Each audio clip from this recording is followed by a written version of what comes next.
Hey, what's up, everyone? This is Peter Jennings, and I go by CSURAM88 across the daily fantasy industry, and I'm pumped to be doing another model preview this week of the quarterback position on DraftKings.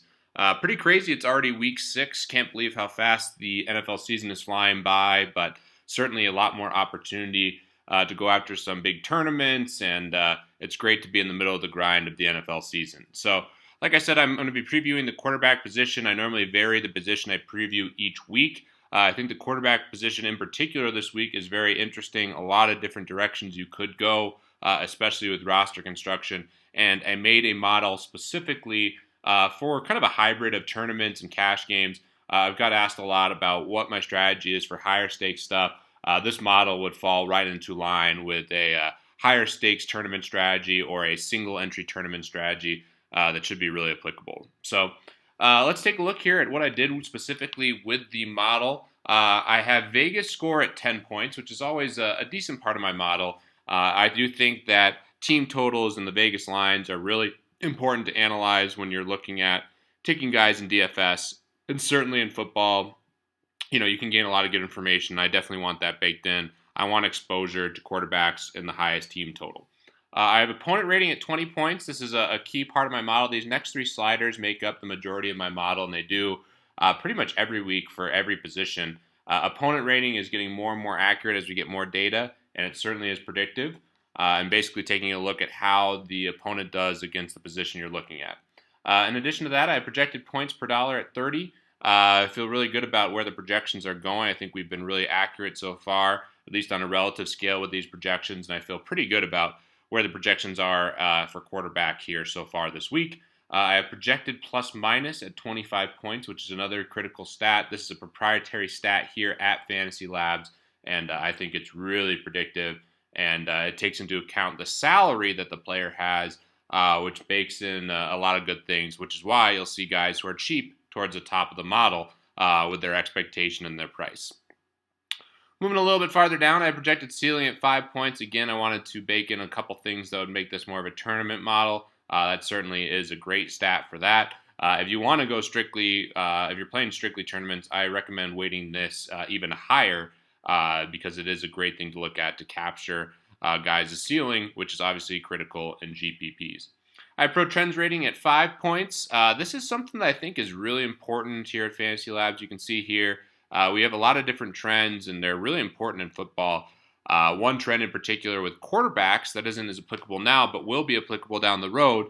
Quarterbacks actually perform much worse in their second game within the division versus their first game. So that's a trend. That's an example of something that you can do here at FantasyLabs. I play around with that trends tool quite a bit, especially for the NFL, where you can kind of research any ideas you have and see if they're actually predictive and they backtest well. So I think baking in the trends is cool, and you'll see here a lot of these quarterbacks have high pro trends. The highest pro trend on the week is Cam Newton, and then 3 guys with 7, Tyrod Taylor, Alex Smith, and Joe Flacco. So I like doing that. And then in addition to that, I have monthly salary change at 5 points.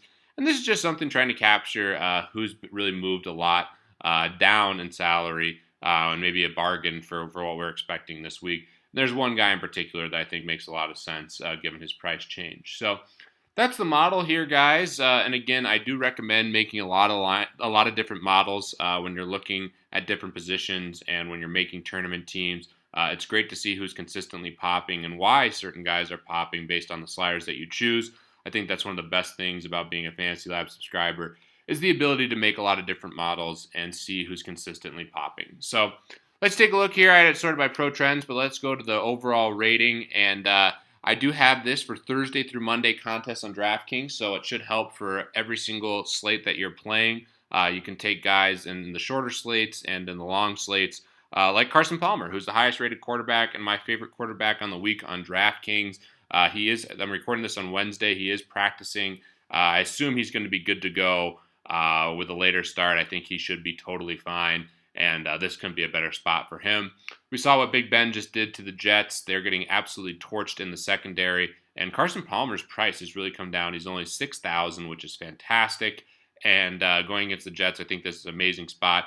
Like stacking him with John Brown, Fitzgerald, You could even stack him with David Johnson, who I think will have a big game in the passing game. I don't think he's going to be able to run as effectively because the Jets are great against the run. Next guy on the list is Cam Newton. I'm a little less bullish on Cam Newton than others. I think he's a great play this week. Anytime he's playing, he's one of the top 2 or 3 quarterbacks. I like him more at home. And I do think he's interesting. I will have exposure to him, but I actually prefer Drew Brees a little bit more than him, who's not rating as high in this model. But I think I prefer Drew Brees on DraftKings. Brees is almost a lock to get the 300-yard passing bonus, and his splits at home are incredible. Moving to the next quarterback, we have Alex Smith here. I like Alex Smith quite a bit this week. I actually have rostered him a couple times in shorter slates and in tournaments. He does possess some sneaky upside with his legs. That's one thing I don't think people realize. I'm not sure he's done it this year as much. You look at his rushing attempts, they're not off the charts. But he has run in touchdowns in the past, and he's a sneaky good athlete. So you have that upside there in tournaments. I really like him in the spot against Oakland. Kansas City always, kind of goes under-owned, at least a lot of their players. And the one nice thing we have here, Andy Reid is incredible off the bye, and I think this is a spot where Kansas City shows up. Originally, Oakland opened up as a 2-point favorite, and I believe that game is now a pick'em. We'll see where the line ends up ending on Sunday, but I think Kansas City's in a great spot here. Love Alex Smith to Kelsey. Love Alex Smith to Jeremy Maclin. I think that's a really nice stack, and it should go really low owned. And that's one thing that, you see here. We have Alex Smith at 2 to 4% owned. We don't have a couple of these guys listed for ownership because we're not sure 100% that they're going to play. But when we do get confirmation that they're going to play, their ownership will be there. So Alex Smith, a really nice low owned option. Tyrod Taylor, he's coming around. Even without Sammy Watkins, he's really coming around. His price keeps going down. His fantasy production hasn't been fantastic outside of the Jets game, which again, pay attention to how quarterbacks have done against the Jets. But I think this is a spot where we could see a really nice game from him. Obviously has the rushing upside, and I like him against Charles Clay. The really big benefit is going against San Francisco, who plays up in pace, so should be more plays and opportunity for Tyrod Taylor in this spot.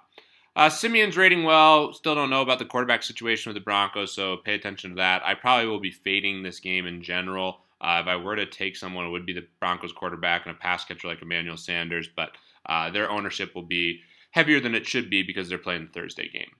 Blake Bortles rating well here. Not as high on him as other people may be. I think his price is kind of tricky. I will have a couple Blake Bortles, Allen Robinson stacks. Allen Robinson has as much upside as almost any receiver in the NFL, and I certainly want that exposure, but I won't have too much Blake Bortles at this point. I guess it could change, but at this point right now, I don't see myself having too many shares.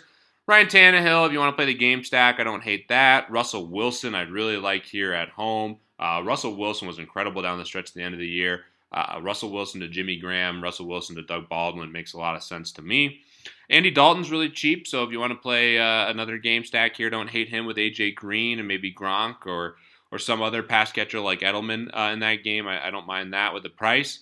Down here, we have Brock Osweiler, who I love. I love Brock Osweiler in this spot at home. I think Brock Osweiler to Fuller is a great, great stack. I talked about it on the FantasyLabs podcast, and that's a spot that I will definitely get exposure to in tournaments. Brian Hoyer, talk about a guy who just kind of flies under the radar. Look at the stats he's been putting up. Over 300 yards in the last 3 games, at least 2 touchdowns, or I guess exactly 2 touchdowns in all 3 games. Putting up consistent fantasy points, and his price tag's still in the $5K range. So I like that going up against the Jags. And if you do play Hoyer with some guys, I think it's important to maybe stack that game, get some exposure to Allen Robinson as well. Off Kirk Cousins probably this week. Maybe not. They'll struggle to run here against Philly as a great front seven. I do respect their defense, even though they just did give up some points. He will throw a lot here, but I don't know. Maybe it is a good spot to get on him just because he's going to be so low owned. In our ownership projections, we have him at 0 to 1% owned, and maybe there's reason to play him for that, but I do think they're better options. Speaking of better options, love Marcus Mariota against Cleveland this week. I think Matthew Stafford's another guy who's in a really good spot. Adam Levitan talked about him. Love Drew Brees. I mean, talk about a guy who just crushed at home. Look at the splits already just this year. 2 games on the road, marginal games. 2 games at home, he's averaged essentially 400 yards passing and 3.5 touchdowns. So I will take, the 30-plus DraftKings points that he's averaged so far at home this year. I think he's a fantastic play. Carson Wentz, probably will be off Carson Wentz at that price tag. I definitely prefer Mariota to him. Same thing with Dak Prescott. You probably will get these guys at low ownership, though. Case Keenum, not playing him. Surprising to see Big Ben down here so far in the range. He's going to be pretty heavily owned, and I played him last week in cash, coming off 2 great games. But again, a guy who does a lot better historically at home. And look at the game log here. He's crushed at home, and on the road in this spot, I prefer paying up for Brees and even Cam over Big Ben. Final kind of guys looking at through here. I think Colin Kaepernick's a fade for me. I bet some people might end up playing him just because they want to play Kaepernick, and he's gotten a lot of attention. I'm off of him in this spot against Buffalo. Fitzpatrick, I'm off against Arizona in Arizona. That's a great spot to take Arizona defense, by the way. Should be a lot of interceptions or a lot of turnovers in this game potentially. I think there's a lot of upside there.